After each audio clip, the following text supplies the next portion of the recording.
Hello there, everyone. Welcome back to some more Let's Play Eador Genesis New Horizons modded. In the last episode, we won! Verdal, another shard added to our domain. We have now conquered 26 shards and are up to 9,750 points of glory. We are great. We are a god. Look at this. The game itself is calling me a god. That's quite a compliment. From Eador Genesis, one of the toughest turn-based strategy games I have played. Hey everyone. And as I mentioned in the last video, I'm going to start this one off by reading the comments I've gotten on the past two parts. A heads up as well, everyone, that I apologize for the delay in getting this part recorded. It is April 20th, 2022. This will probably be going up on April 22nd at this rate.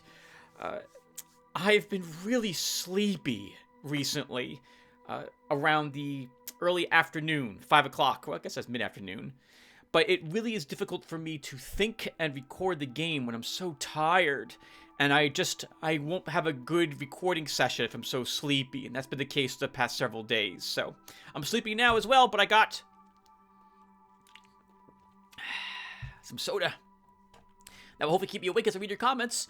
So let's go ahead and start. And remember that if you don't care about the comments, we'll have this video segmented so that you can skip them and you'll be able to jump ahead when we talk to the Astral Masters. And there'll be another segment, which is when we invade Stenriya, because we're going to go after her next in order to get her key of truth. Then when we come back here, we'll probably take on Lanashar. Alright, well, let's go ahead and get started with the comments. So we'll start with the parts on, I guess this should be the later episode. So we'll do part 221. Oh my god, and I just realized I didn't leave any comments or heart anything over here. I will fix that right after I'm done recording this session. Alright, let's get started. So, Serious Sam 904 said, I think it's time for you to do with the Behemoth Cave, right?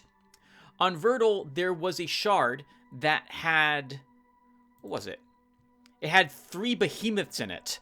But as you guys have seen, I did not even attempt that battle. It would have required me pulling back life to fight it, and probably we could have done it. Would have been interesting to see what the rewards would have been from that fight. We could have used our Pegasi in a similar manner to distract them while we whittle them down and kill them with life. But I just wanted to win the shard at that point, and it's a good thing we did. I think we were penalized 22% of our total score, right? Because we took so long. Ugh. So sorry, Serious Sam 904. If we do get the opportunity to take on 3 behemoths in the future, I will try to do so. Nora says, well done on the Rask. You are truly this shard's mightiest being. Thank you. I just managed to kill my first Rask today in a similar fashion. Commander with full army of ballista and 2 spearmen who cut it back and forth. Luckily, mine didn't have Force March learned. Oh yeah, that was surprising to me. I didn't expect Force March on a behemoth. That's why I lost my Pegasi initially. Ooh, that was rough. I do however feel like that fight is a bit underwhelming due to the low speed and general kiteability. I'd almost prefer if I had 2 base speed and Force March baseline or something to prevent it from being so easily kiteable, and then make the loot way better. Maybe slightly reduce its defenses if it ends up being completely unkillable if you can't kite it. As it is right now, the requirements for handling the Tarrasque aren't even that high if you're willing to prepare solely for that fight. Although I have nightmares about finding a cult of the Tarrasque, even if that'd be a glorious encounter to conquer. Wow! I've never seen that. I think you're suggesting that it doesn't exist. Maybe someone should make it. I can't imagine Tarrasque would let anyone worship it because it would just eat them. God! Can you imagine that? Having to fight Tarrasque and a bunch of supporting units? I don't know what you would do. You just lose. Not even the invulnerability spell is going to save you from a Tarrasque. It just does too much damage. Ghosts can't even stand against it. It just one-shots ghosts, too. There's nothing you can do. It's just too strong. It does like 90 points of damage when it hits you and 510 life. God! And as you suggested, or as you hinted at, Laura, I had to prepare for that fight, specifically for that fight, to win. Taking spells and making sure it was outfitted properly in order to beat it. That was a really difficult battle, and we just barely had the ammo necessary to down it. Thank you, Vianata. Congratulations anyway, Nora, on your defeating of the Tarrasque as well. I don't know if I'd be able to kill it if it had 2 speed, without sacrificing many units on one half of the battlefield to keep it occupied. Because it's got good magic resistance, so you can't slow it or anything of the sort either, unless you bring a mage able to do so. Then again, I've only now killed one on screen once, and I'm pretty sure that's been the only one I've actually fought, looking back at it now. So, I don't know if a warrior could actually fight it. I guess, no, I don't know if you could. It just has so much life.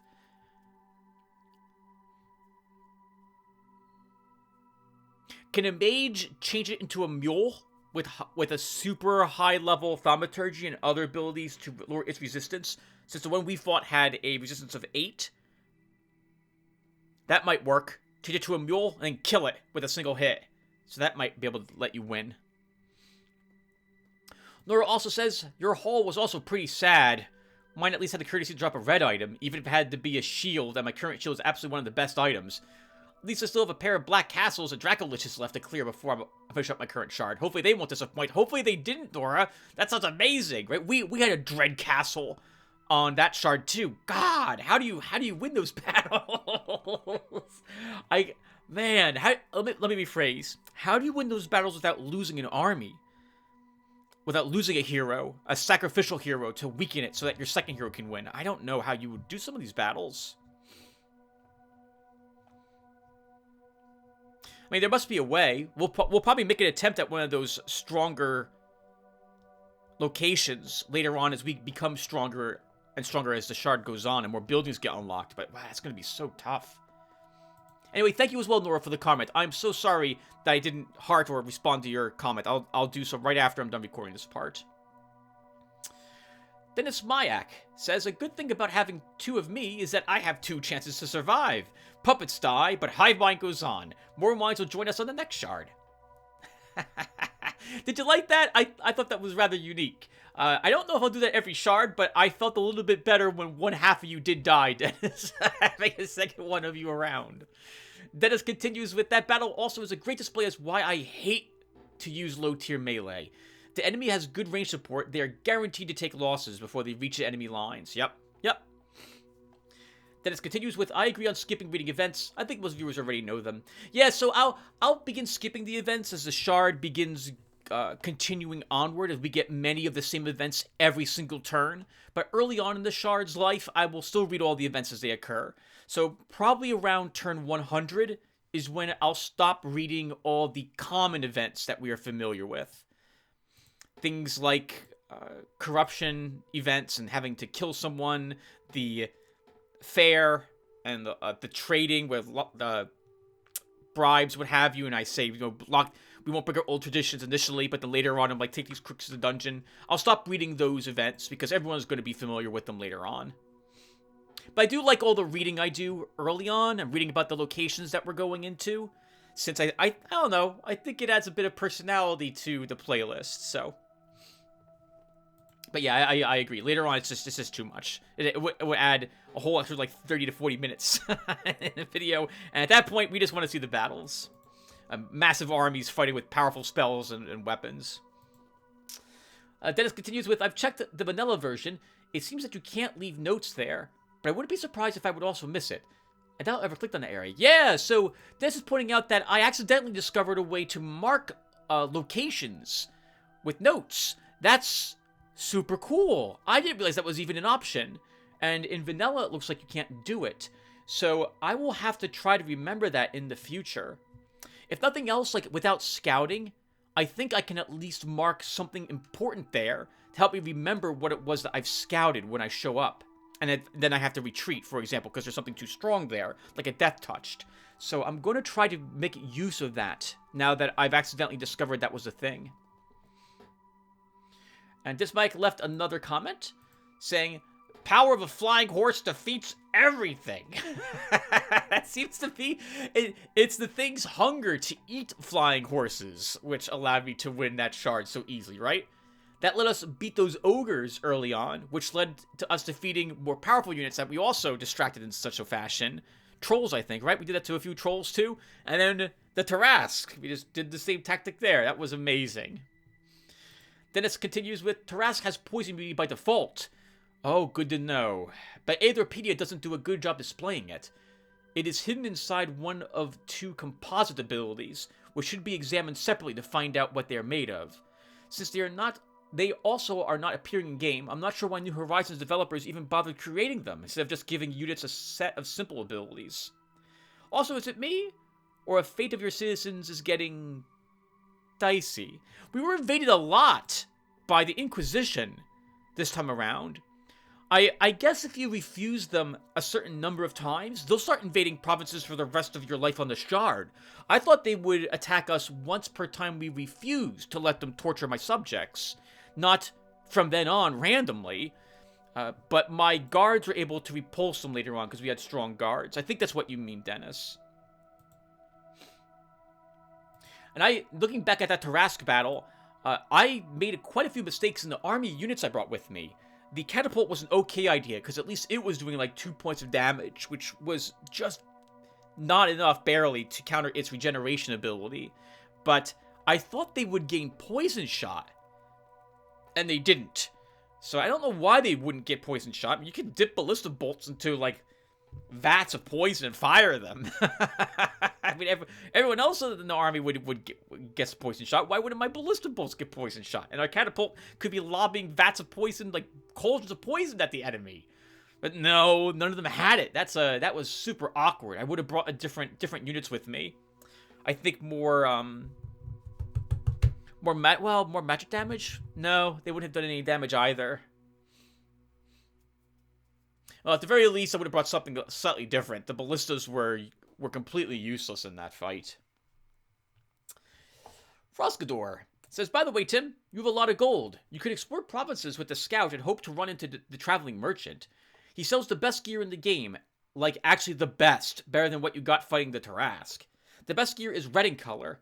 There are no guarantees the merchant carries it, but sometimes he does. One thing I do, as in don't care for points, is revert if he doesn't have anything good. It's different every time. Oh, even if I use fixed loot, Froxador? That's good to know. I encounter him so very rarely, and it's always, like, early on in the Shard. Like, I have the money. Why am I seeing you now? But he does sell some amazing gear. That's the one who has, like, 6 or 7 stone golems guarding him, if I recall correctly. Maybe could have probably won that battle with life. And if you want the best gear, labyrinths have red gear sometimes, if you find the heart of the labyrinth. Ooh, good to know. Thank you, Froscador. I think we had one labyrinth on Verdal, but we didn't really explore it at all. I was too busy conquering the Astral Masters, and then interested in those dragon battles, or other battles where I knew we could get guaranteed purple items from them. Shame we never used the Acorn in the end to summon a Treant. That would have been fun to use him for a little bit. Froscador also says, oh wow, that Tarask got pwned! Lucky you had that terrain, though. Otherwise, I don't think you would have been able to do it. Thumbs up. It would have been a lot tougher. It would have been a lot tougher. Since I would have to avoid being within 3 spaces of it. I think I could have kept my Pegasi hasted to fly it back and forth and to tempt it into attacking it if we didn't have that type of terrain. But just as long as I had 1 or 2 pieces of terrain that formed like a little line that it would have to go through, I could probably move that Tarask back and forth to chase our Pegasi.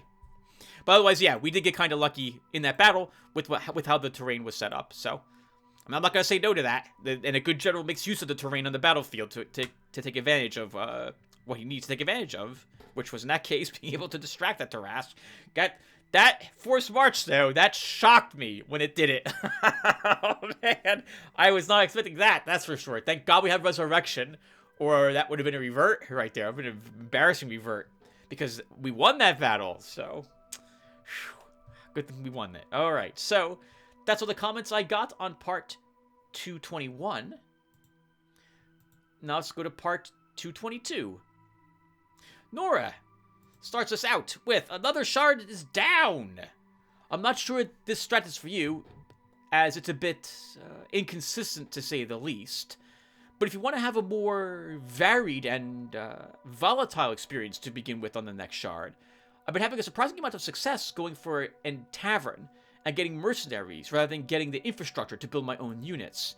Not getting my first military quarter building until I need it for a fort or for crystal pits or something. You know, so I've seen a few people do this, actually. So I'm subscribed to this gentleman named Vadim Feborn. And he's Ukrainian or Russian, and he plays some Eador Genesis on occasion. Long episodes as well, like 4 hours or so. And occasionally I watch him do multiplayer games. And one of the gentlemen he plays with does that strategy, where he purchases mercs. Like, turn 3, there's a sniper for sale. It's like $100 to hire him and 22 gold upkeep. He hires him. And I'm thinking the whole time, good God, that's so much money for that mercenary early on turn 3. So you better be fighting with them every turn and winning every encounter that you have. And I've been surprised with some of the battles that have been done and won. On that same note, though, I've seen quite a few multiplayer reverts, as it were, where they have to go and restore the game files because he loses his whole army because he tries to do something that he can't take on with that mercenary, and then it would effectively be game over for him at that point. So it's fun to watch. I always think it's a mistake. I'm like, you're not going to win that battle, and sometimes they win that battle. So I'm surprised and impressed. But, oh man, that's not for me. I'm a lot more consistent about what it is I want to build and what I think I can tackle.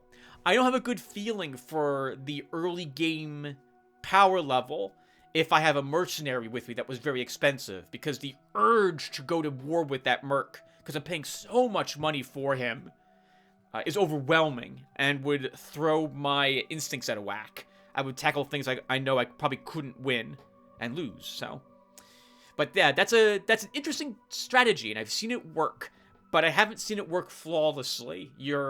I think you'll end up doing reverts in the end when you tackle things you can't actually win. Nora continues with, I've yet to get a goblin or halfling or something equally weak as my first option, and I imagine it'd get a bit rough to start out with if you do. But with just a single veteran merc, you can clear a surprising amount of provinces and locations to get the start rolling. If you don't know what Nora means when he says veteran merc, he means an upgraded version of like a tier 1 unit. Like a crosswoman is a sniper. That's an upgraded unit, and it would be available to you as a mercenary. A barbarian is a berserker is was that right? Yeah, is an upgraded barbarian.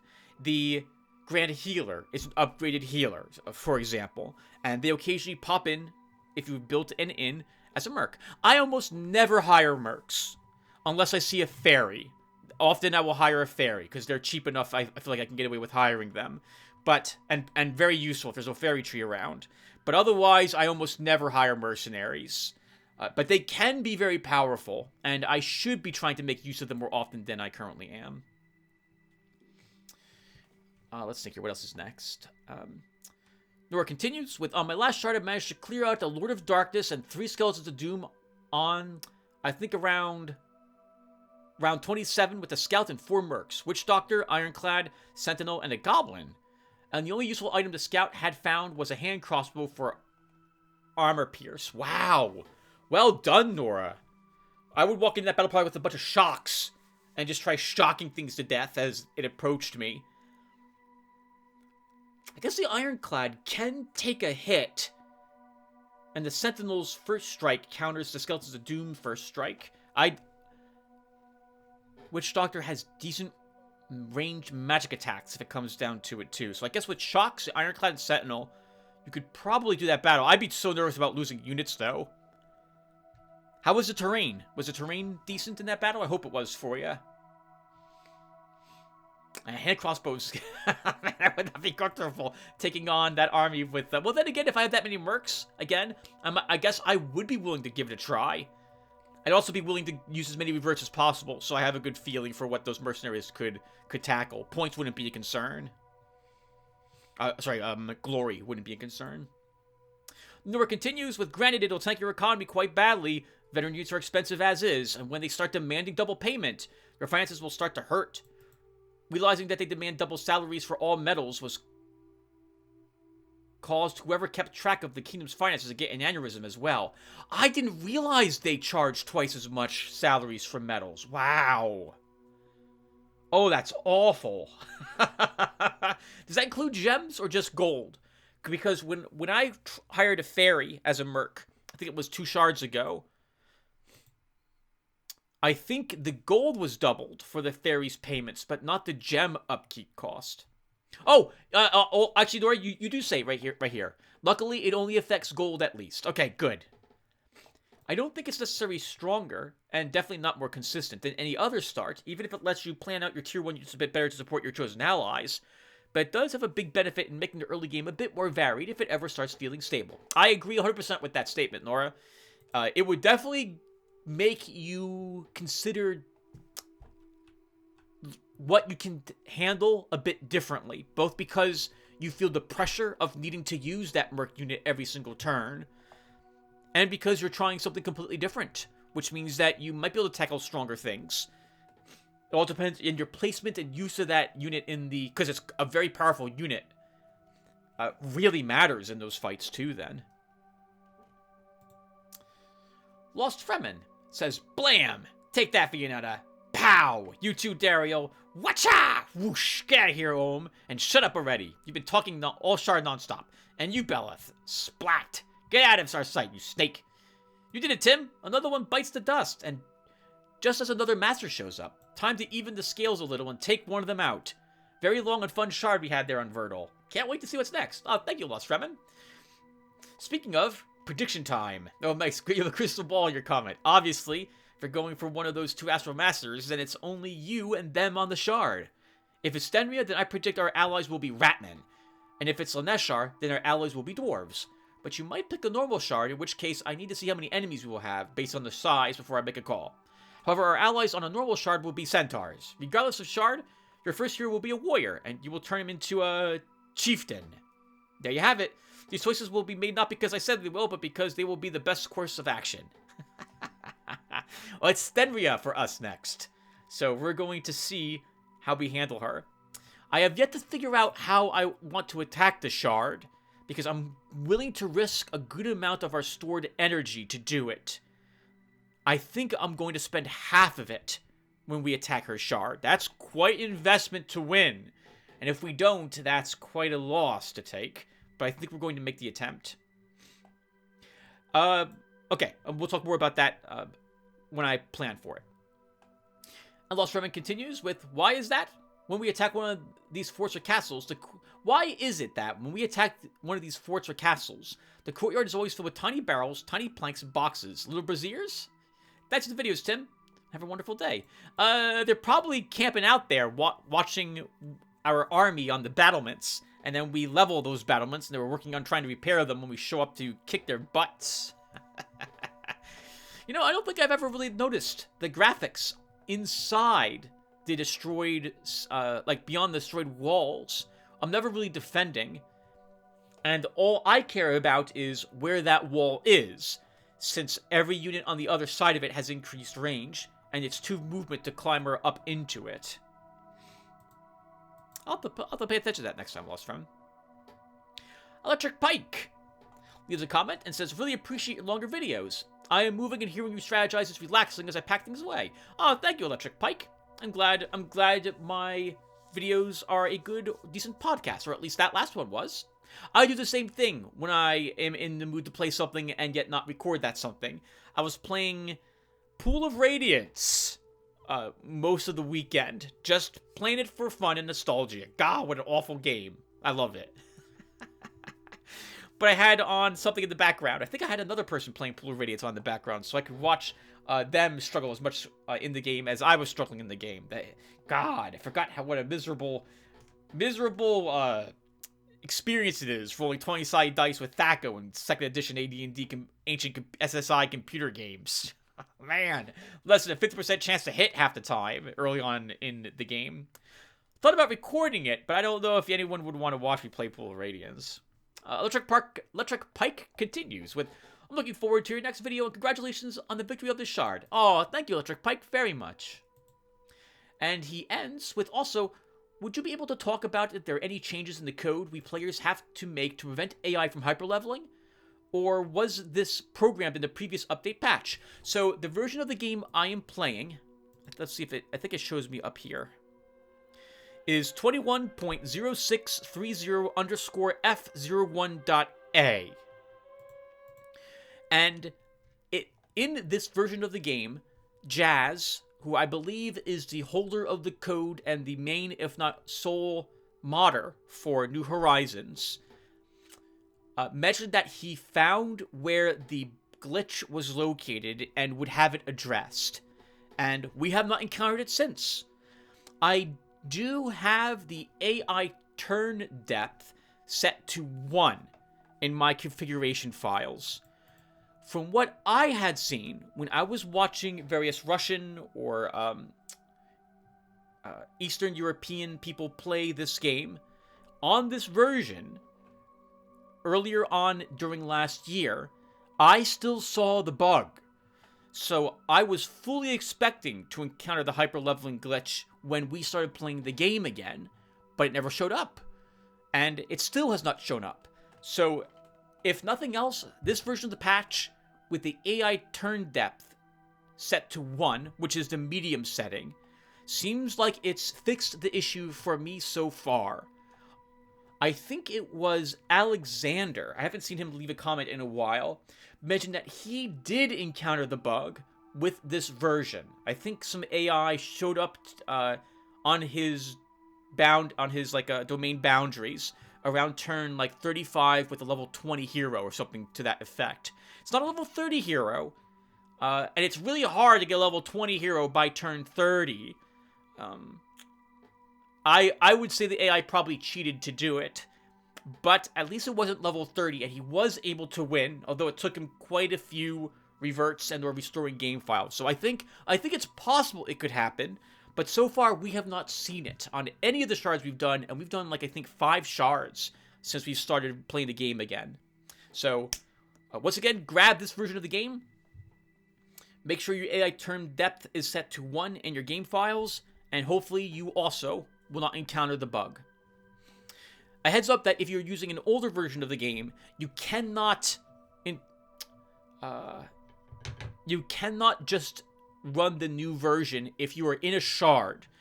There is no way to update or patch a version of the game. You just grab the latest version, install it, and then copy your save files over to it.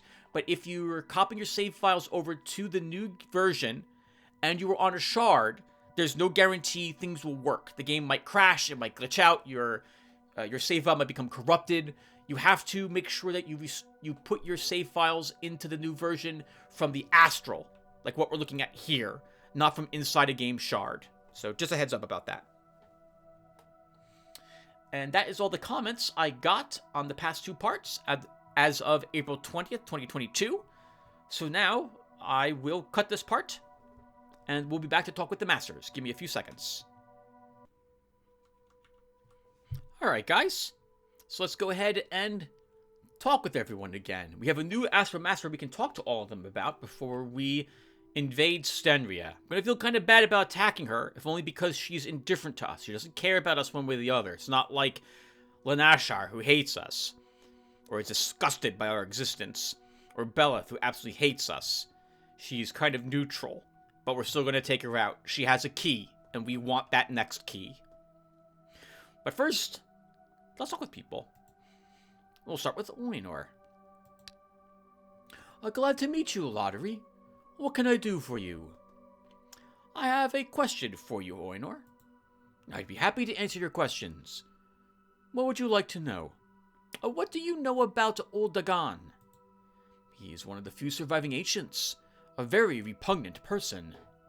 I don't know if he has always been so reserved and cynical, or if it was the influence of the Cataclysm. However, the work he's doing is commendable. Collecting the knowledge of the ancients to pass it on to further generations is a noble goal. I see. Perhaps you have some other questions? No, I do not. Thank you, Oinor. Beleth? Ah, it's you, Lotaeri.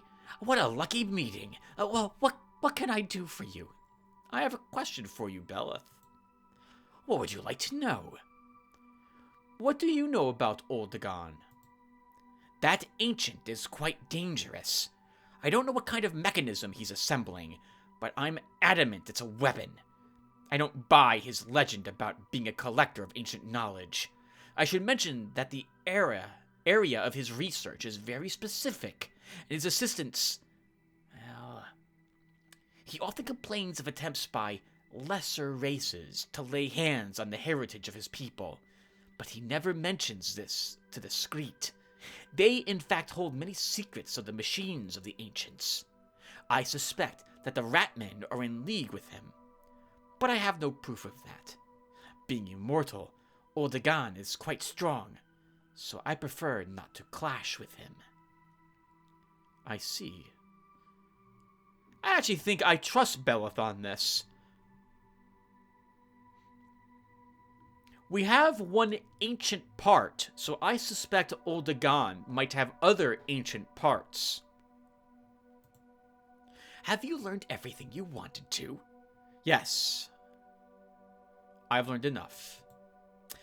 You didn't actually give me the option to talk about Stenriya, so I'm guessing I messed up some sort of dialogue with her, or didn't choose a certain option, and we can't ask for Bella's help in dealing with her. I mention this because we are about to talk with Vianata and probably about Lanashar. It's nice of you to come by, Lotaeri. What can I do for you? I have a question for you, Vianata. So, what would you like to ask me? What do you know about Oldagon? He's very rude and cynical. I don't know how one can talk to such an ill-mannered being at all. He's always saying nasty things, and obviously enjoys himself while saying them. Although Oldagon is an ancient, I can't say that age has yielded him any wisdom. I try to have nothing to do with him. I won't even talk to him unless absolutely necessary. I see. Is there any other way I can help you, Lotaeri? One more question for you, Vianata. What would you like to ask me? What can you tell me about Lanashar? Don't say the name of that dark, vile beast in my presence. No creature in Eador is more abominable than he is. Even chaos spawns are not as horrendous as that servant of death. He is destroying everything that lives. Absolutely everything. We have to stop him. Several times I tried to cast that villain into chaos, but my powers are not strong enough. I hope you will help me in the struggle against him. Of course I will. I'm so happy to hear that.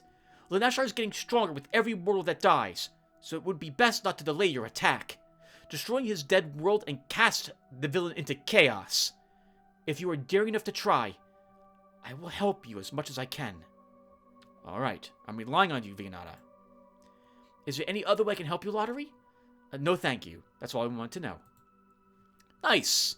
The promise of some assistance. I think I was told that she will give us fairies to help us if we invade his shard. So we'll do that in the future, though. Not next. Next is Stenriya.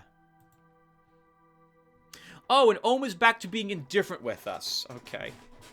Hey, Ohm. Message. Answer. We'll talk later. See ya. Darn it! I wanted more information about Ohm. Guess it's just not gonna happen. Here we are. Look how awesome we look. Lanashar. Did you call for me? Yes, I have a question for you. What would you like to know? Never mind. Goodbye. Can't even ask him about Oldagon. He's just... Maybe the game just assumes you'll destroy him after he invades you, and didn't expect him to still exist. We will make sure he doesn't after we're done with Stenriya, assuming, of course, we beat her. If we don't beat Stenriya, by the way, we'll go back to invading normal shards for, like, the next 2 shards before we try taking on Lanashar next, because we're going to need to recover our energy when we spend it to invade her. And we'll skip talking with her at the moment, because I intend just to crush her. Dariel. Greetings, Lotaeri. What has brought you here? A few questions did. Well, what would you like to know? What do you know about Oldagon? It's not that much. This ancient is very reserved and secretive. He is still blaming the world for the death of his race. Although I can understand the reasons behind his ill temper, I don't know what I would have become had all my people died. I see. Do you have other questions for me? No, that's all I want to ask. Czar? How can I help you, boss? What do you know about Oldagon? Oldagon isn't the most pleasant person to talk to, but I see 2 reasons to respect him. First, he is an engineer. As far as I'm concerned, there isn't a more worthy profession. Second, Oldagon always speaks his mind. He never conceals his true attitude towards you with fragrant powder of artificial politeness. Although frankly, Oldagon is a bastard like no other. He has personally cast several weaker masters into chaos simply because they were stupid enough to say something incorrect while conversing with him. Uh-oh. I see. Anything else, boss? No, you're free to go for now. Uh-oh. That's a hint that Oldagon will probably attack us too, I'm guessing.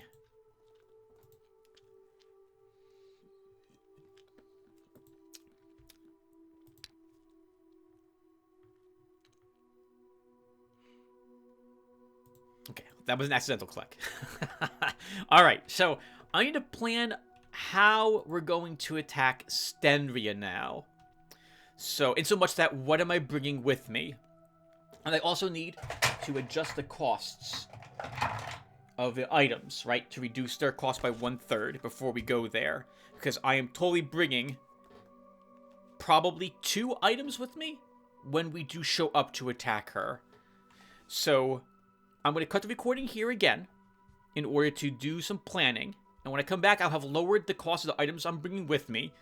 And we'll be ready to invade her. So give me a few seconds. Ooh, I'm getting tingly. This is exciting.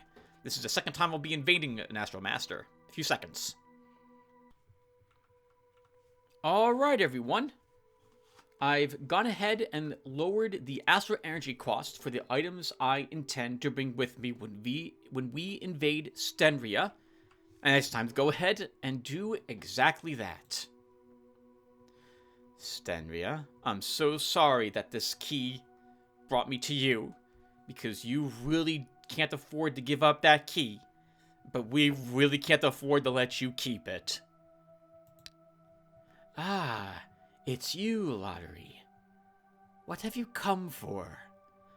I have decided to destroy you. Prepare to enter chaos. Alright, here we go. What are we bringing with me? So, we are earning 387 Astral Energy a turn. And in thinking about it, I'm willing to bring twice that. Basically giving up 2 Astral turns when we invade her shard. We really want to win. We really want that key. So, I basically have a budget of 774 Astral Energy I'm going to allow myself to spend. We'll start by taking 3 extra gem income. All of the gem income I have unlocked, unfortunately, is just 3. But we're going to take all of it with me. It's so useful to have extra gems. We're going to take some extra gold income, because I've got no clue what it's going to look like when we arrive in her shard. I'm imagining for some reason it's going to be filled with swamps. And if that's the case, we will be happy to have this extra gold income. So let's take it. That's 128 so far. Next, we're actually going to bring a building with us. We're going to bring the altar to start. Reduces the cost of hero resurrection and performing of rituals by 5%. Increases the morale of the captured defenders by 1. Not a terribly useful building to start with, but we'll want this if we want to work towards the starting magic crystal. And you guys know I'm a huge fan of getting that initial first low-level quest as soon as possible. And this will help us do it. Taken. Next. Many moons ago, I asked you guys, hey, the prices for all this stuff in the treasury is just way too expensive. Do you guys mind if I lower the cost by half? Because only then will I really consider purchasing some of this stuff and bring it with me on shards. You guys said, no, don't do that, Tim. But we'll let you get away with lowering it by 1/3. And so, I've lowered the cost of our Dwarven Shield from 205 to 145. 2 defense, 2 range defense, and 5 hit points. It's one of the best items we got in our treasury. And we're taking it with us. And then, the Raider's Jacket. 3 defense, 2 range defense, and looting +1. This is a slightly better version of the chainmail. Simple chainmail. We could purchase in the starting shop when we built the forge. So as such, we're taking this. It's 1 more defense than the starting chainmail, and looting 1 will give us 10% more spoils after the battles. Useful because we will be starting with a warrior. At least that is my intention.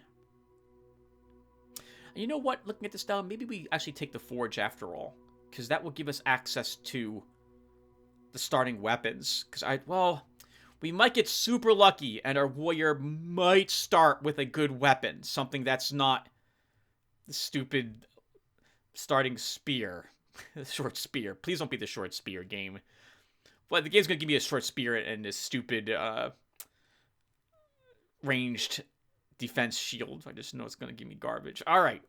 In any case, this is what we're bringing with us. We are under the energy I intended to bring with me by about 80. So maybe actually we can get by with a few more gems.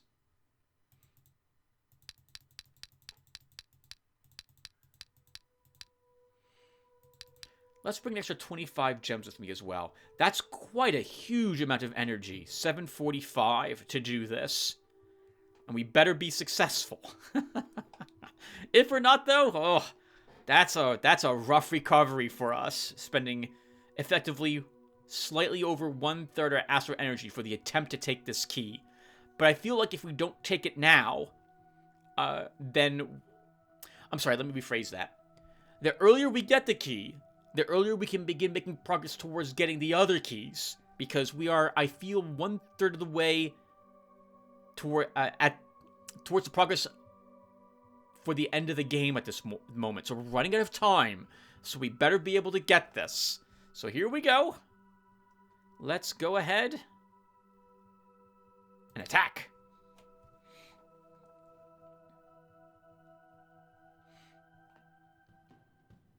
No swamps. Orcs around us. Hills. No starting shop. Okay, so the next thing before I do anything else is I'm going to cut the recording so I can restore the proper cost of the items I brought with me. Give me a few seconds, everyone. I'll be right back. Alright, everyone. So, let's go ahead and take a peek and see what we're dealing with around here. Brigands.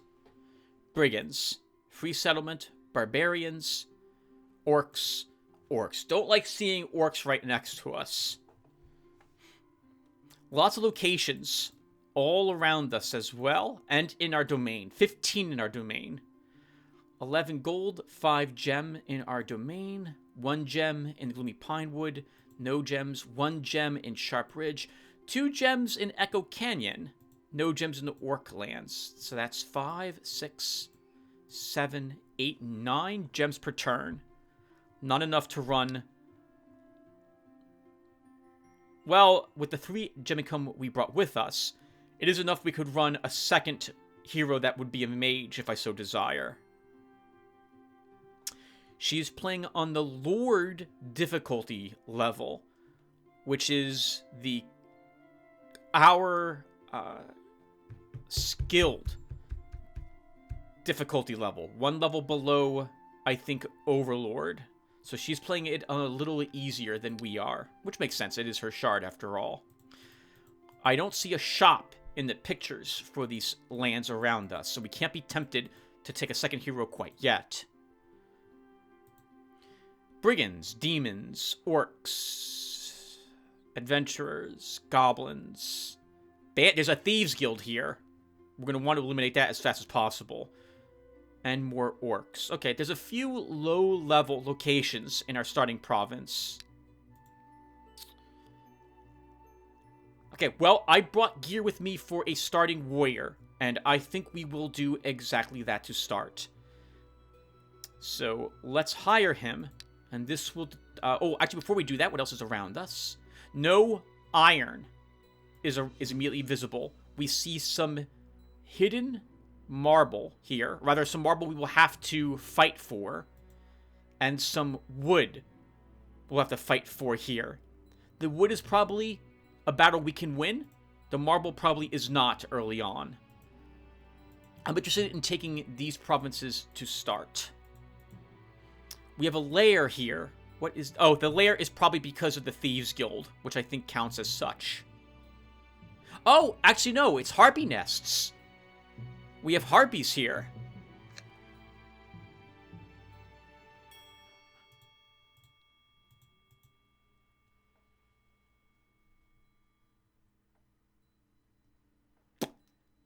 Could play an evil lord for this shard.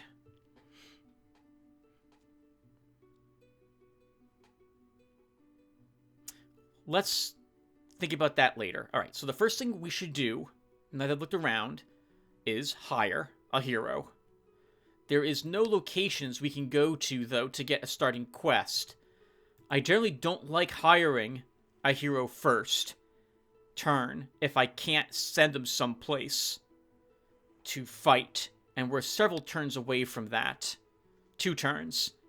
Arguably 3 with a warrior, depending upon what he starts with weapon-wise.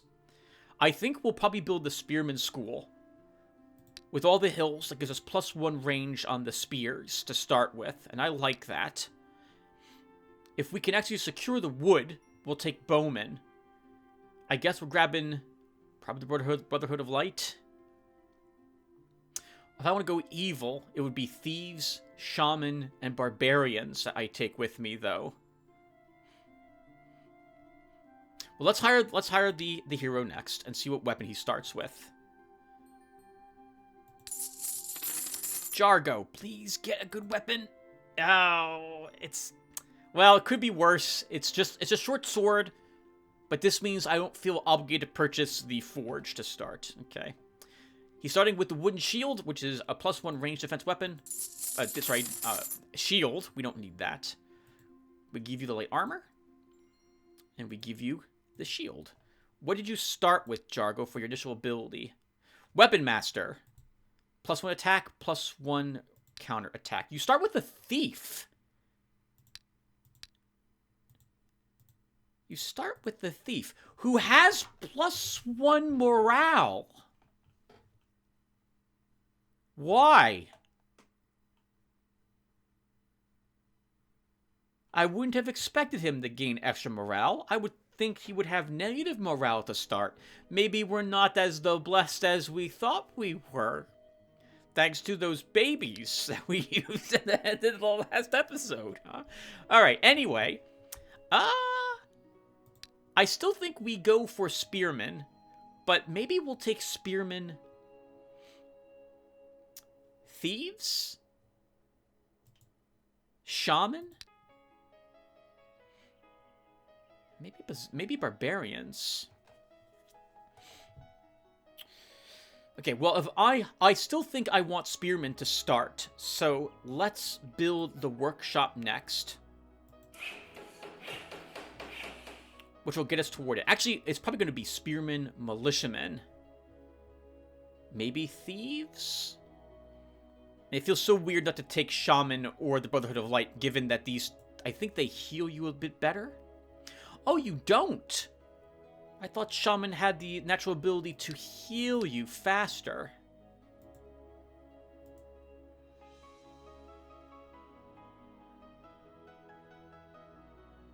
Maybe they have it after all, I just don't see it listed here. Alright, anyway, so... Jargo, your army and you is not strong enough to do anything this turn, so you're just going to explore.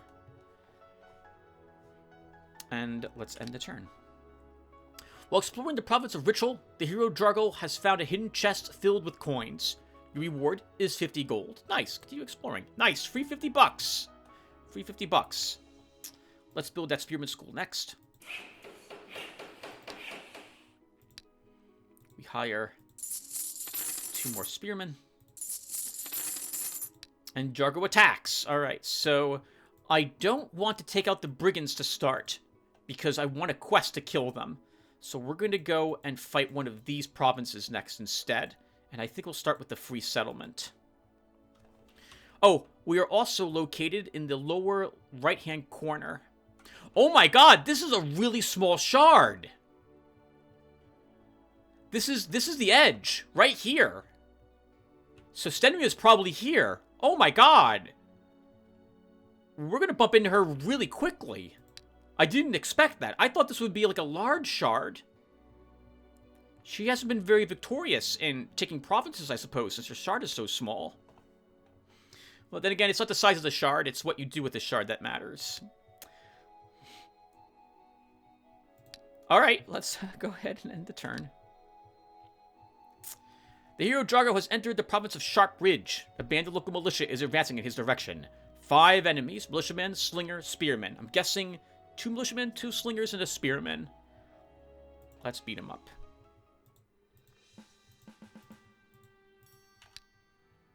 Three militiamen. With 5 defense. I'm thinking this won't be too dangerous.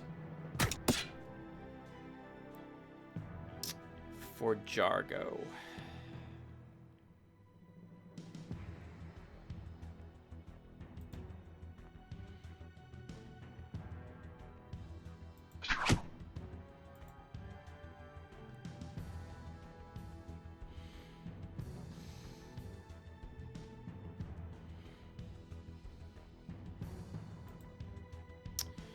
I like to not lose the thief immediately.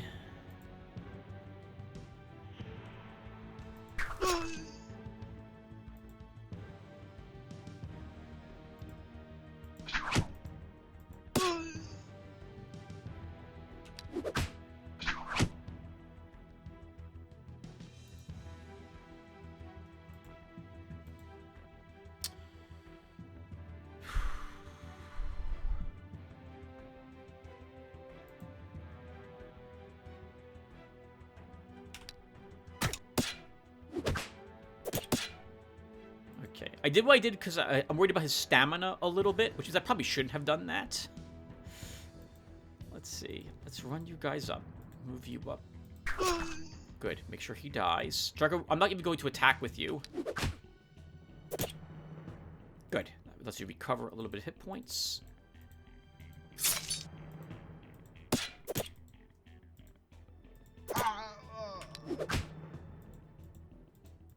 Move you 2 away.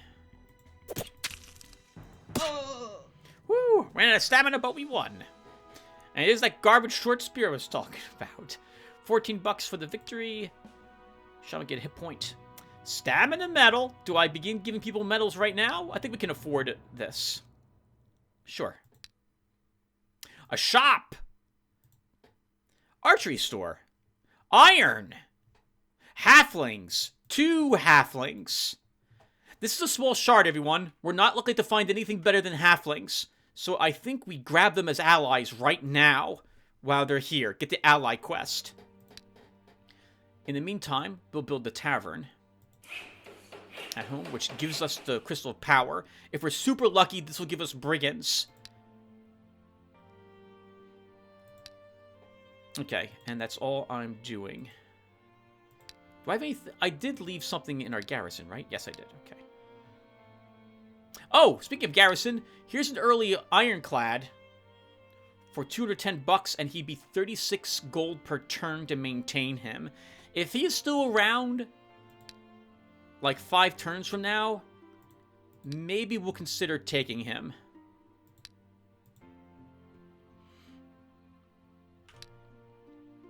The hero Jargo has entered the province of Forlorn Plateau.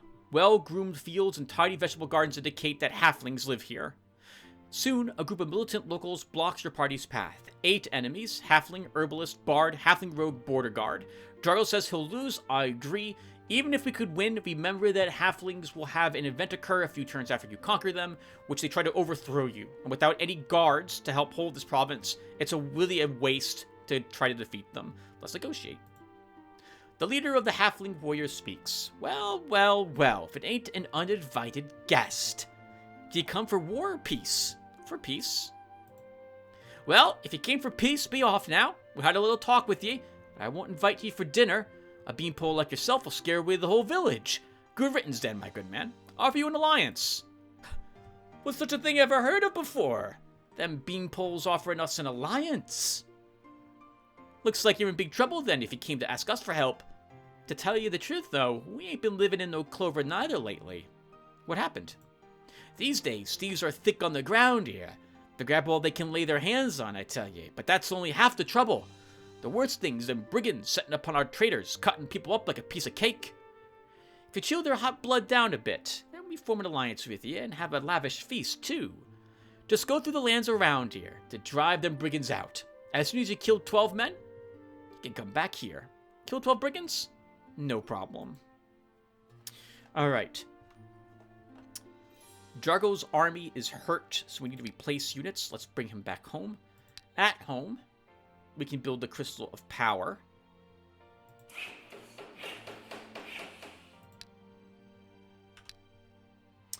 And now, we can repair your equipment. We can leave these units inside the garrison. We'll heal a little faster. And we can go in to the Crystal of Power to get the starting quest. We'll also build a granary to speed up our domain's growth. The Eador has reached a magic crystal through which astral energy streams out into this world. According to the ancient law of Eador, mortal heroes can receive special quests here. Choose a quest a little difficulty. A dull voice is heard from somewhere deep inside the crystal. New quest. Eliminate 9 brigands. Return after the quest is fulfilled. I'll be back soon. Yes!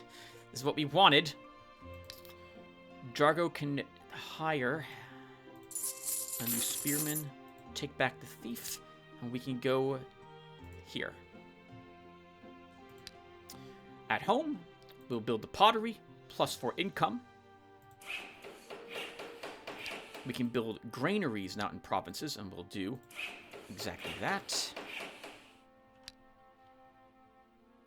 The Eador has entered the province of Gloomy Pinewood. Suddenly your party's way is blocked by a gang of brigands operating this area. 5 enemies. Brigand, thief, renegade. 2 brigands, 2 thieves, 1 renegade is my guess. We can win. Let's attack. 2 renegades. Okay. A bit more tricky. And we're not starting near any woods. Actually, we are starting near these woods. Let's do it.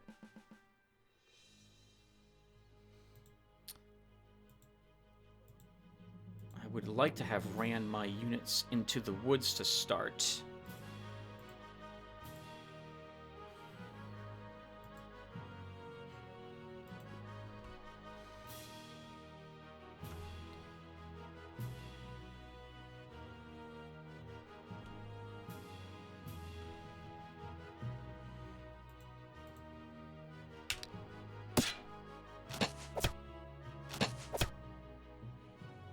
Okay, that thief is going to die, and there's nothing I really can do about it, unfortunately.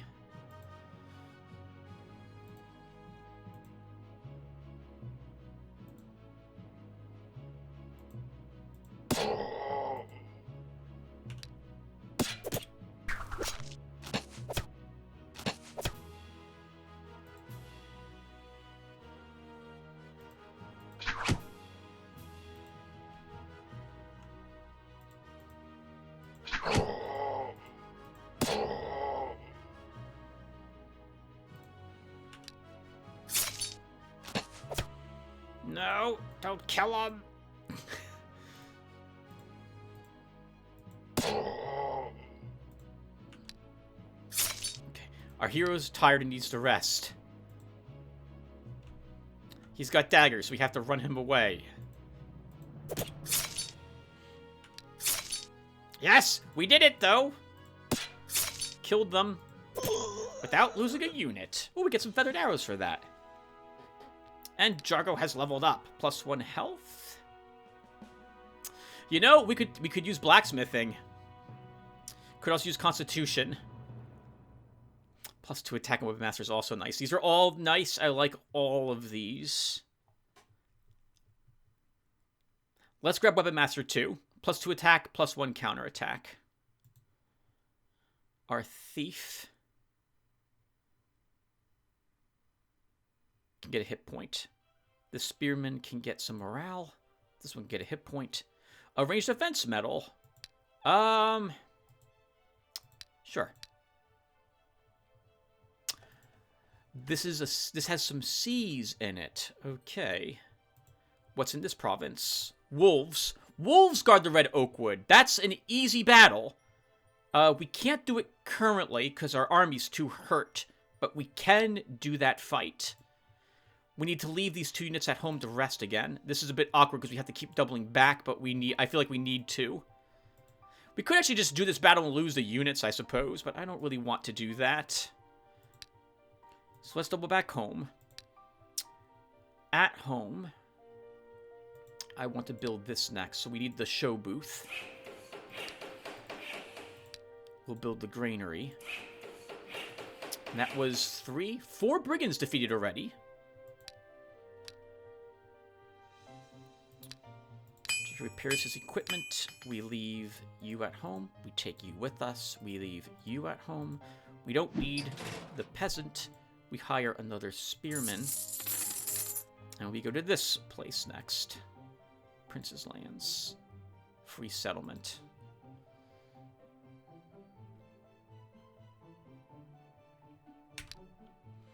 We should build granaries. We built a granary. Oh, we didn't build anything at home. Okay. So, oh, gaming house then. Wait, we want that in so we can start building pubs everywhere. We're almost out of cash, though. Only 9 earned per turn. Good thing we brought that 10 extra income with us, or we would already be suffering. Those few metals are hurting us at the moment.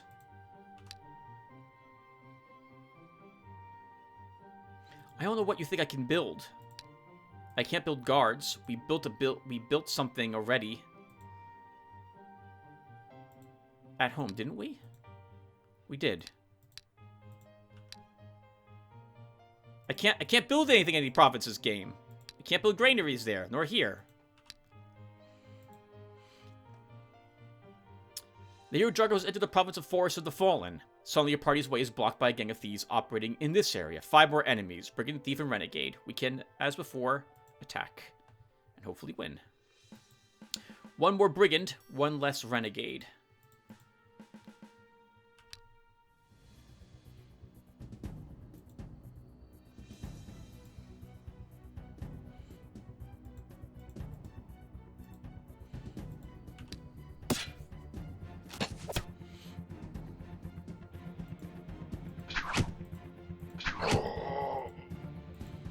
Charge!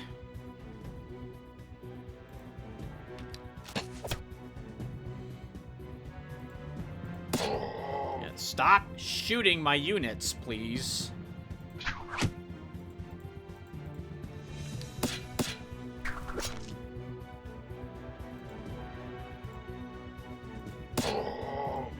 So tired. We need more stamina.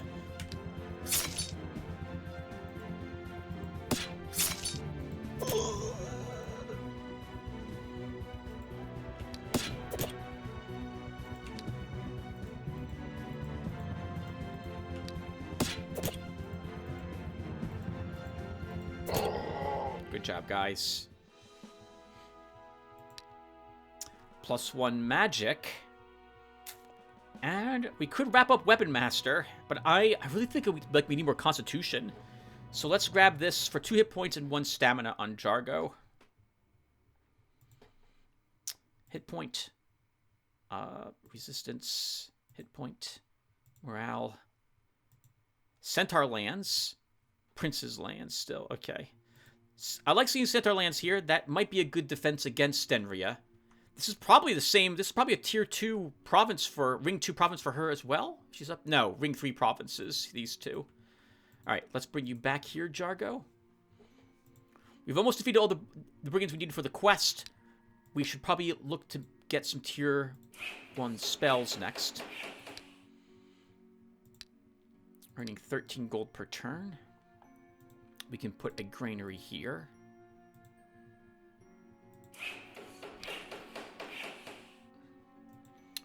Jargo can sell the short spear and that bow. Hold on to the feathered arrows for a future ranger. You're hurt. Everyone's hurt. So we'll just leave everyone inside our domain. Jargo will explore. And if I build the inn, we can't afford anything else. Let's not build the inn then. Let's build a...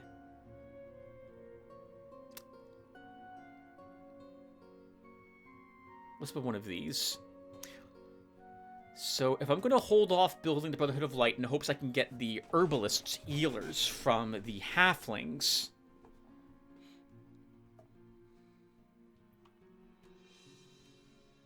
then I'll build the Sanctuary. And actually, if I'm building the Sanctuary, then I should put units in our army. And we should cast a heal spell. But it should be the units that will be fully healed. This heals 5 hit points. Or close to being fully healed.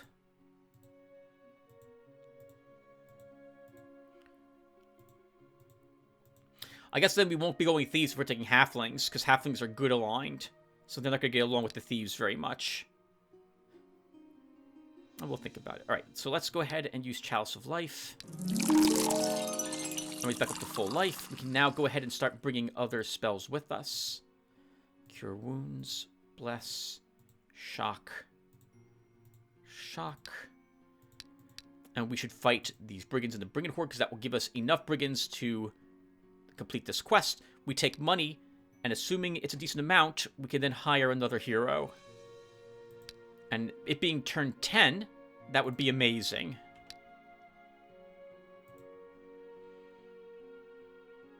The hero jugger approaches the suspicious building, something vaguely resembling a den of robbers. It looks like the criminals here might be of the most unrespected kind, and it will probably be worth cleaning out this nest of riffraff as quickly as possible. Brigand, Thief, Renegade. 4 enemies. Probably a second Brigand. Yep. Alright, guys. Let's do it.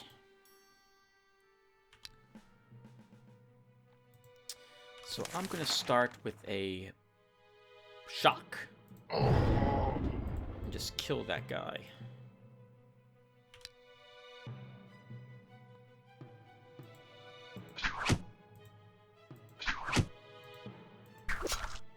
I was certainly hoping we would kill him.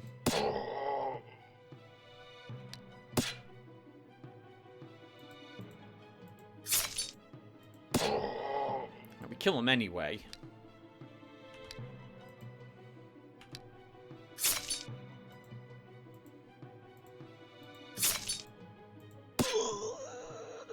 Ooh, leather hat. And Drago levels up again. In a flash of bright light in front of him, the hero Drago sees a magic crystal through which astral energy flows. From somewhere deep inside comes a dispassionate, dull voice. The quest is fulfilled. Choose your reward. I choose gold. The crystal flashes for an instant with an unbearably bright light and disappears. After the light goes out, a coffer filled with 476 gold stands in the crystal's place. I wonder where that came from. +1 health. And I feel like we need Armor Master. It's so hard to give up Armor Master when you see it. I'll take 1 point Armor Master.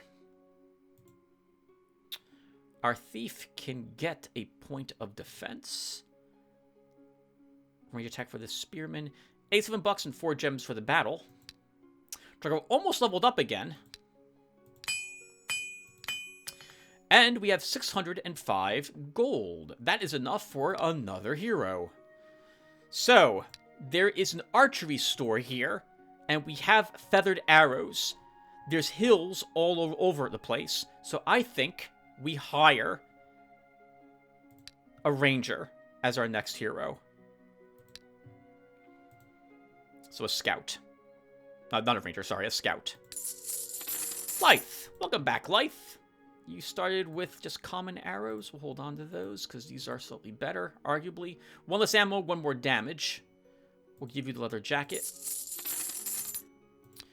And you... These guys are wounded. We will have you go into the crystal. Jargo, we need one more brigand.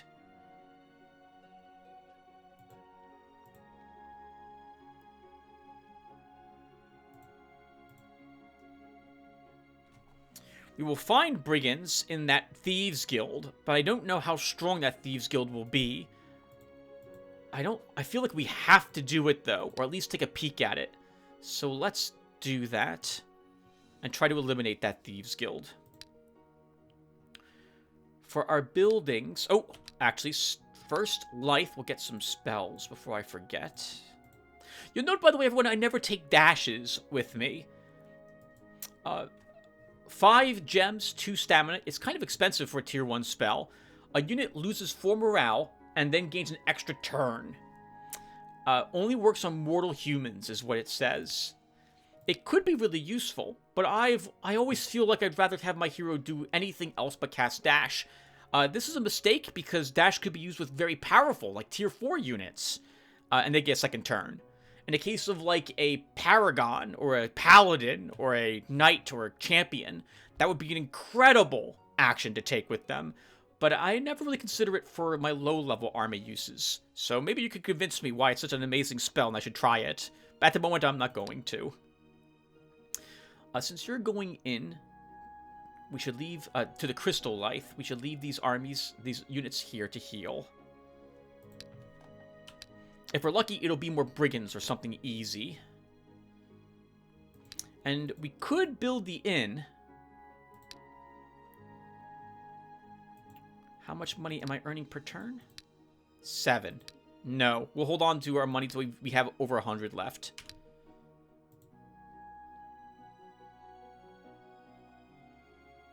Here, Lythe has reached a magic crystal through which astral energy streams out into this world. According to the ancient law of Eador, mortal heroes can receive special quests here. Choose a quest of low difficulty. A dull voice is heard from somewhere deep inside the crystal. New quest. Eliminate 9 brigands. Return after the quest is fulfilled. Alright, I'll be back soon. Here, Jargo has reached the local Thieves Guild. Rogues and swindlers from all over the province gather here to exchange news and plan their new crimes. To raid this hotbed of crime may be a noble aspiration, but it won't be an easy one. The building is well defended. 6 enemies. Brigand, thief, renegade, and assassin. There's probably only 1 assassin. Drago thinks he'll lose. I don't think we will. Let's try it. We're going to get plinked a lot, and we might lose my units. But 2 shocks will eliminate this, this assassin.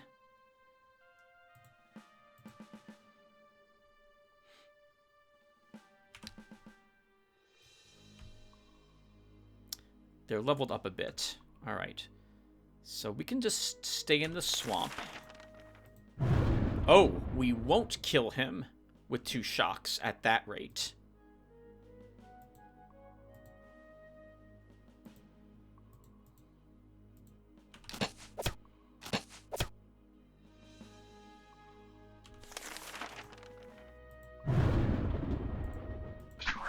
Uh-oh.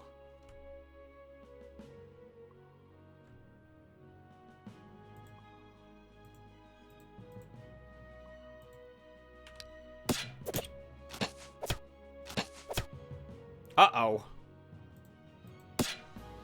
That's a really stupidly strong brigand. He's got that 1 medal, which I think is... Oh, God. Order of the Defender. Increases the armor and resistance by 2. We're going to lose my army here.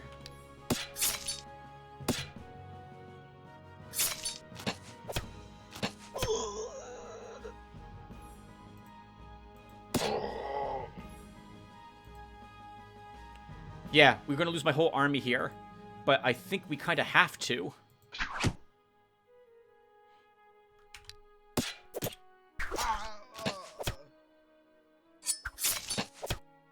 Because Jargo needs to actually rest.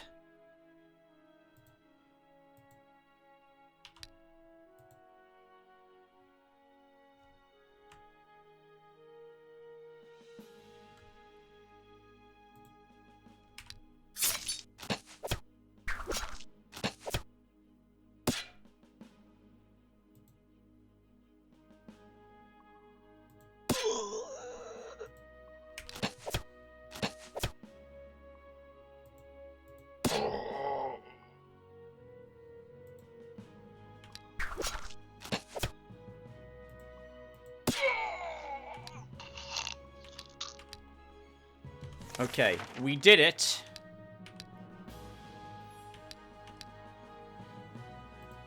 So tired.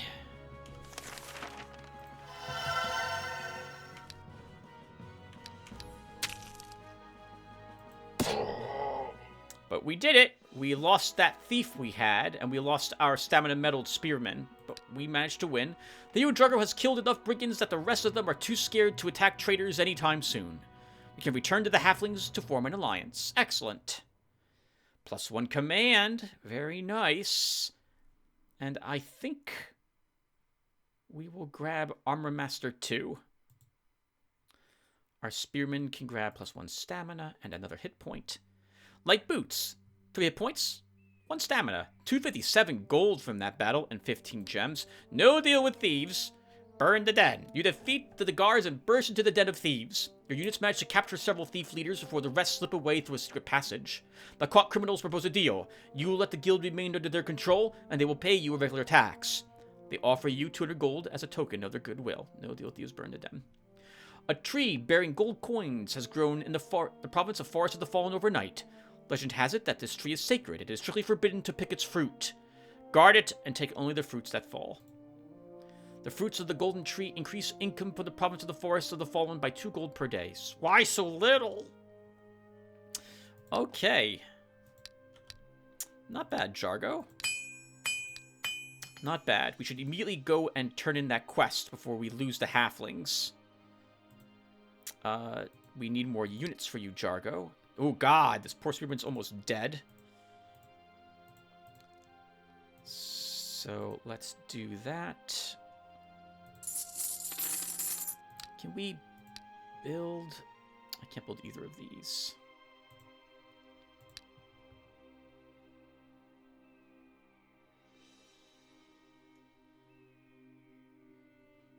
Okay, we're done then. Let's go ahead and hire some more spearmen.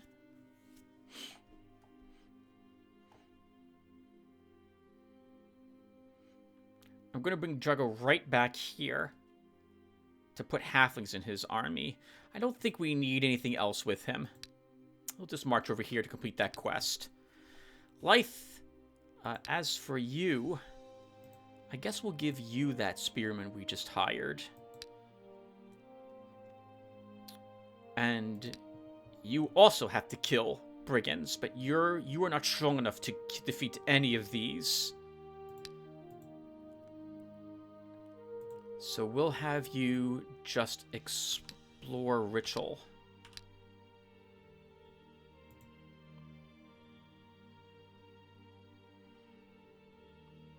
While exploring the province of ritual, Lythe found an old fortress. Examine it. The hero Lythe approaches a small fortress, long abandoned by its first host. Actually, I'll only read this when I know I'm going to attack. So there's 6 enemies here. Brigand, Thief, Renegade, and Assassin. It's the group we just killed. Lythe is not powerful enough to defeat this group. He has to retreat. Alright, Lythe, we keep exploring. We will now build the inn. And we'll start putting pubs down.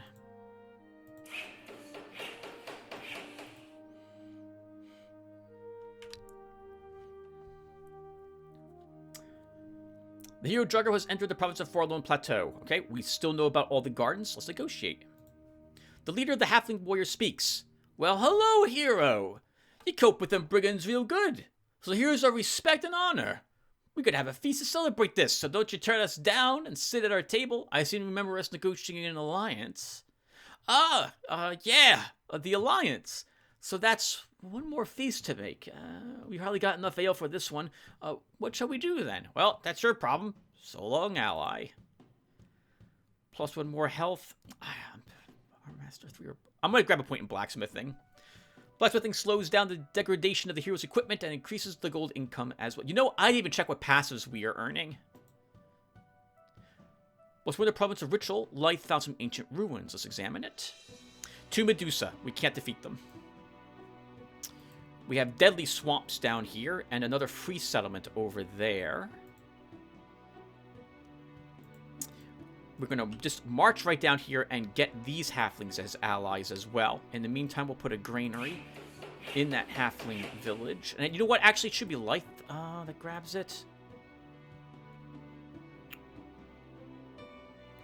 I want Drago back home as quick as possible so we can get his army up and running and him out conquering more provinces. So we'll have Lythe come down here and get these halflings. Well, then again, it's 1 turn to come back here. It takes Drago 2 turns. Oh, sorry, Lythe 2 turns to come back over here. I'll still do this.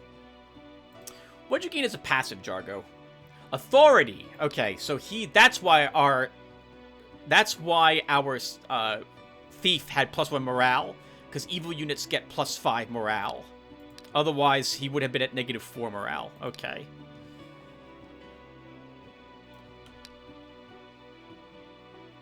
And Lythe, what did you earn? Demon Destroyer. Do you have, like, Hunter of Demons too? Oh, hey! You can probably defeat demons then. And Demonologist, Lythe. You'll do incredible damage with your ranged attacks against them.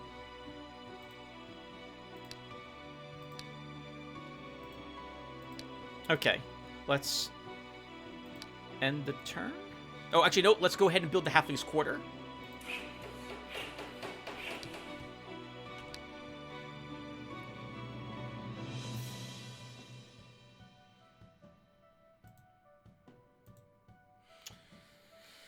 We build pubs.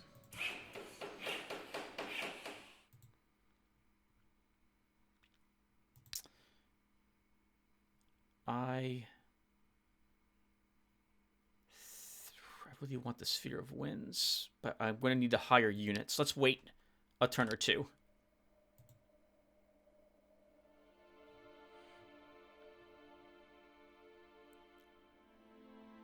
The leader of the Halfling Warrior speaks. Welcome, dear guest. Now see the tables, and we're going to get to celebrate our joy into your country. All right, I'll go and have fun at the feast. The feast. The yeast? That's disgusting. A group of wandering monks has come to your castle. They say that High Priest commanded them to bring a gift to you as a great champion against the forces of evil. I'll accept the gift with gratitude. What do we get? A Chris! +2 parry, +2 counterattack, soul stealing +5, dark replenishment +1. If we didn't have the Dwarven Shield, I would be super excited to see this. But we don't need this. Also, I can't help but wonder why you're giving me this, like, sacrificial evil Chris that restores, that steals souls and gives us more ammo as a great champion against the forces of evil? I get the feeling this is an attempt to make us evil instead. Alright, so your army can now have that level 4 guy in it. We'll take a herbalist and a halfling. And now we can begin taking the other provinces around our domain. The Echo Canyons and these 2 orc settlements.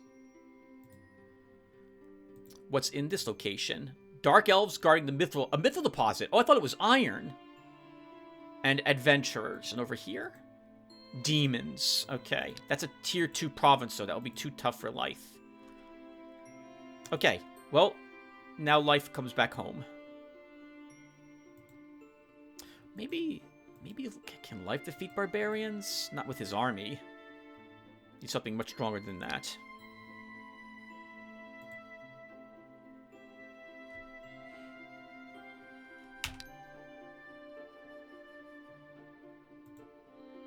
We should also continue to build structures. Let's build a granary. What's over here? Another free settlement. Do we want to build anything? I would like to build something in my domain. I don't think I can afford it, though. Actually, let's build the recruiting station. I'm going to want this eventually for light infantry guard.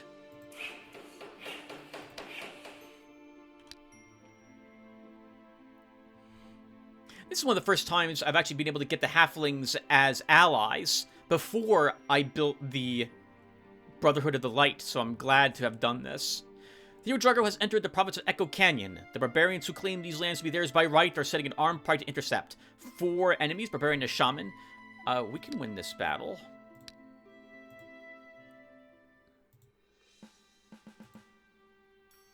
One, two, three, four. He won't be able to reach me first turn.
I didn't think you'd throw an axe. I thought you'd move up. And I don't want to fight all of you at once, so I'm going to let you move up.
Good job, team. Juggle leveled up again. +1 more health. And I think we grab blacksmithing too for more income. +20 more gold. Nice, a precise shot medal for our little new halfling. Let's give him that. Some morale for our spearmen. Another province taken. Demons and gnolls here. That's important for Lythe, because he can kill these easily. Iron! At the Red Canyon, guarded by more barbarians. We're going to want that. Can we take it now? At least can we... Yeah, I think we... There'll probably be a berserker guarding that land. I still think let's make the attempt to take it. And we'll stop playing in 4 more turns, everyone. It'll be turn 20. I think we're off to a... Oh, let me also go back to the main menu. Actually, why don't I go and quickly back up the save files. These are working really well. I don't want to revert immediately. I'll be right back. Okay, so, yeah. We're going to walk down here and take the iron, if we can. Lythe comes back to Ritual and then begins to explore there. We'll build a pub there. At home, I really want a Sphere of Winds for that haste spell.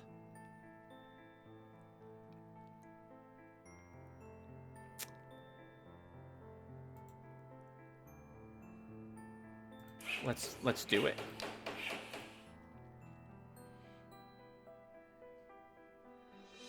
You know what, Lythe? I'm going to keep you there instead. And you'll start exploring.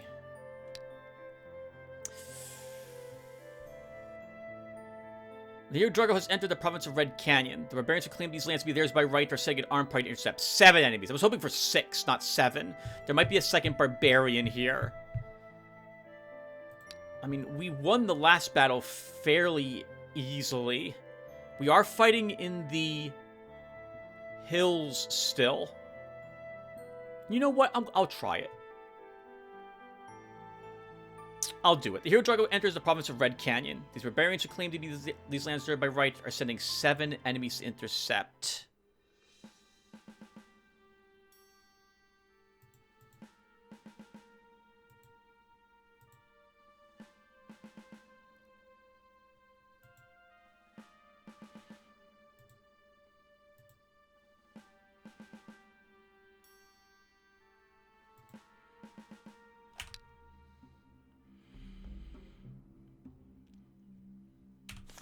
Okay, I think that's gonna hurt so much.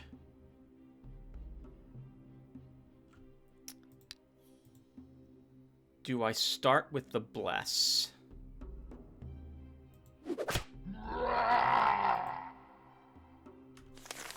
I think we do.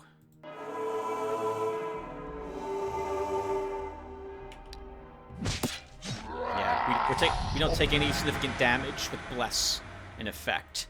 Now, what are we doing about this guy? Because he's here next turn.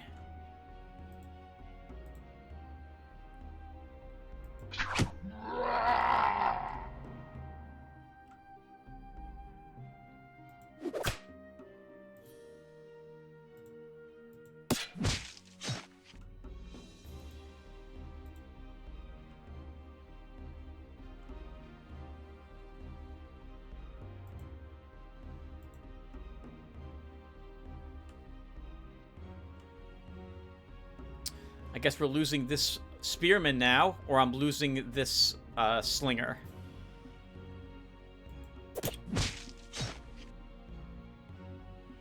You will do 1 damage, which won't kill it.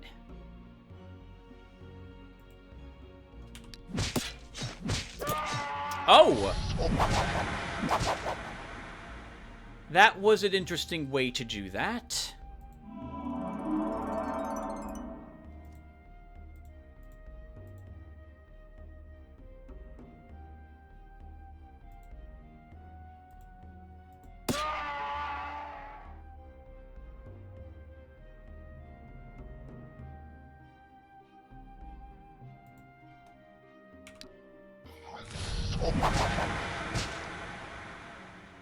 Yeah, they're not going to move up because he easily counterattacks them for significant damage.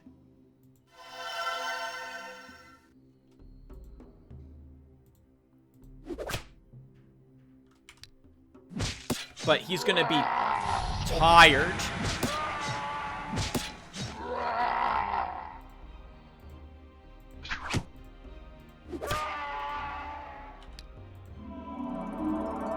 Uh-oh. She's dead, and I can't save her. He's gonna run over here and kill her.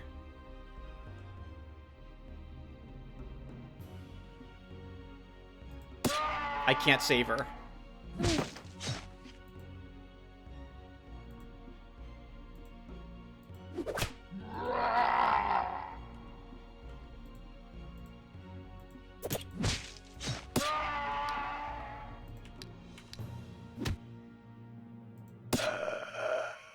But we won. But we won. Darn it. I don't think I would have done anything differently. We can give you +1 range attack. We can give you force march. Counterattack. While exploring the province of Sharp Ridge, the hero Lythe found an ancient crypt. Let's examine it. Too strong. 3 spiders. Too strong. Retreat. An expert winemaker in the province of Forest of the Fallen has produced a new medicinal wine. This allowed you to make 81 gold more during the last fair. Excellent. Alright, that also gives us iron. Now we have to bring you back home, Jargo. And we'll be quick about it.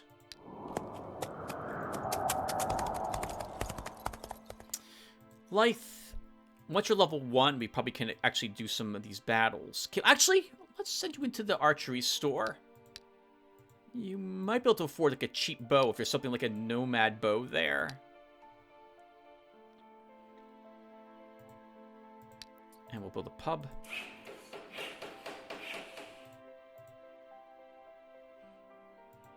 And 3 more turns.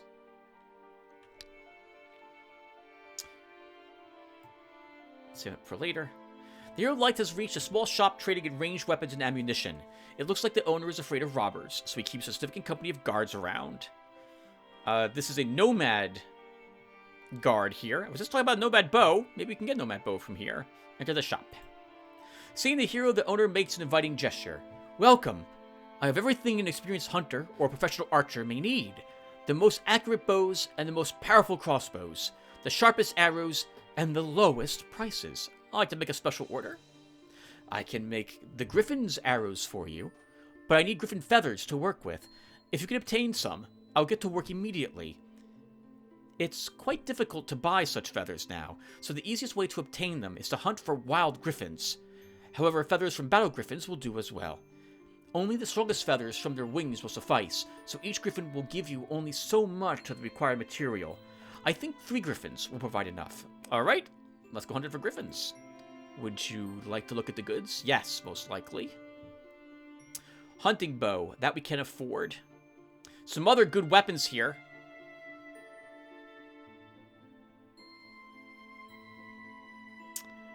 But I think we just buy the hunter's bow. It's the only thing we can afford, and it will greatly increase his, well, it's a +1 attack. Is that right? Oh, that's it. It's +1 range attack? Darn it. I can't get the money I would need for the longbow unless I wait a turn. This would give him +1 more range as well. But I think we'll just get the hunting bow.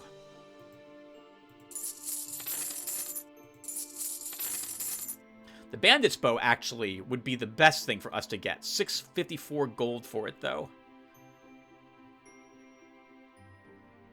Mithril arrows would also be nice. We want... So there is some decent stuff here, and it's expensive, but that's because we don't have wood yet. So once we get wood, that will drop the price here. Actually, on that note, we should get wood next. So, Lythe, let's bring you back home. Jargo... repair. Why'd I do that? Because we have this leather jacket that I didn't need to repair. Let's toss that. We'll hire a new herbalist. And we'll send you into the woods to fight for that wood. Lythe will come back home. We'll swap out to some stronger units. And then he'll try fighting some orcs, I think. We should also continue to build pubs and granaries. And this will be the last turn for us, everyone. So Jargo will go in and kill the wolves for the oak. Lythe.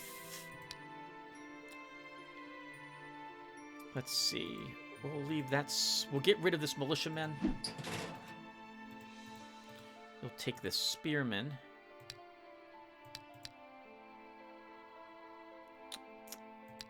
And I think that will just do. Got such a weak army, Tim. I don't think you can kill the orcs with him. I think you have to wait around. Is there anything here I can kill? Bandits. Was I in here before? I was. Too strong. Okay. Goblins? Can probably kill the gnolls. Let's fight the gnolls. If there's 2 gnolls, we can win. If there's 3 gnolls, this becomes a lot more difficult. And crap, I forgot I built a Sphere of Winds. Okay, so let's give you a haste of a bless.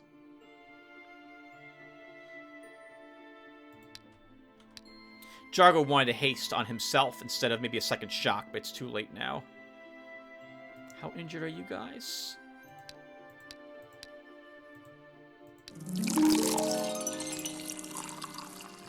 We should keep building granaries and pubs, Tim.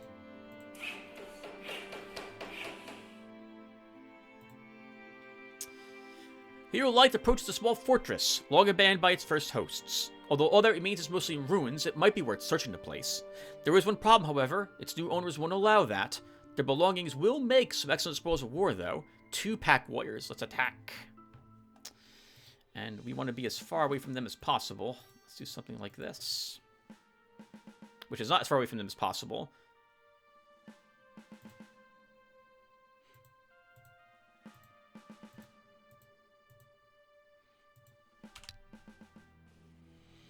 Okay, and let's... I won't even need the haste.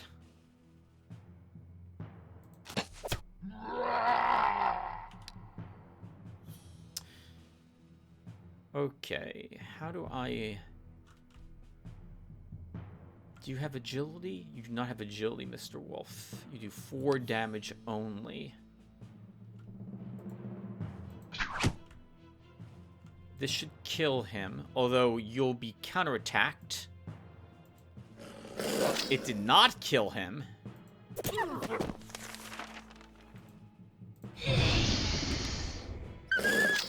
Well, I knew that was going to happen. Let's move you up.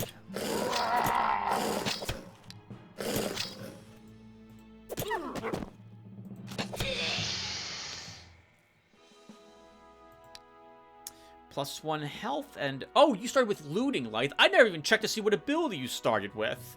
Let's give you more range attack, because we need you to be able to do damage to take the orcs out. Hit point for the spearman, stamina for that spearman, counterattack. A silver dagger, not so useful. Wizard gloves, +1 hit point. We don't have gloves for him, so that is good money from that easy battle. 194 bucks, 11 gems. Hero Drago has reached a redwood grove. Unfortunately, it won't be possible to start gathering the valuable wood yet. The grove is already inhabited. 8 wolves. Drago says he stands no chance. I think it's because wolves have intimidation, but they don't have much of it. I'm expecting lower level wolves. So I think we will... Oh, this is actually a really good terrain setup, too.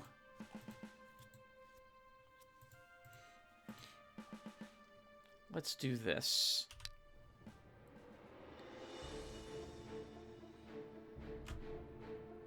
Yeah, 1 intimidate on these wolves. That is not too much to worry about.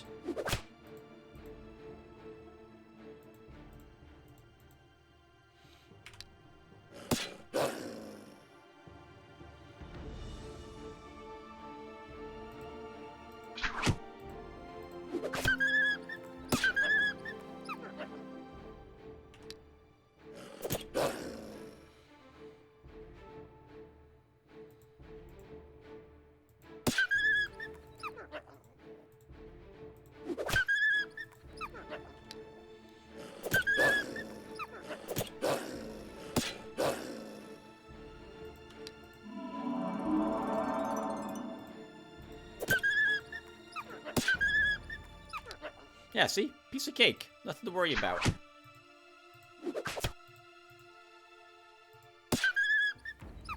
Alright. Redwood Grove taken. Drizzles up again with +1 more command.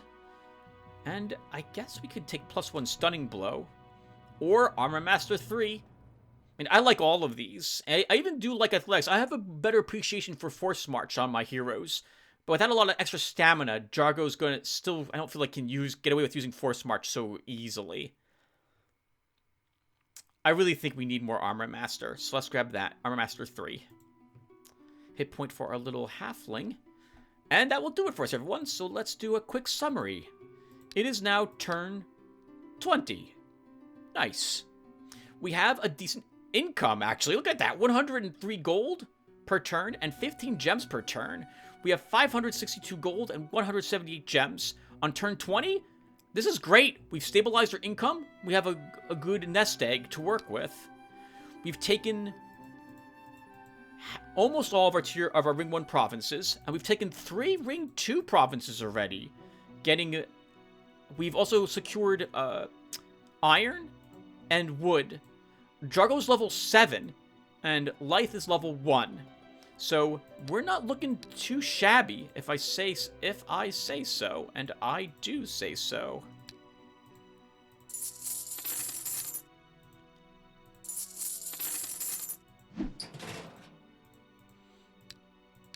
We've built two of the spell schools at the moment as well. And I guess I should have built this before I just did what I did and hired some units, because this will give us more experience points for new units we hire.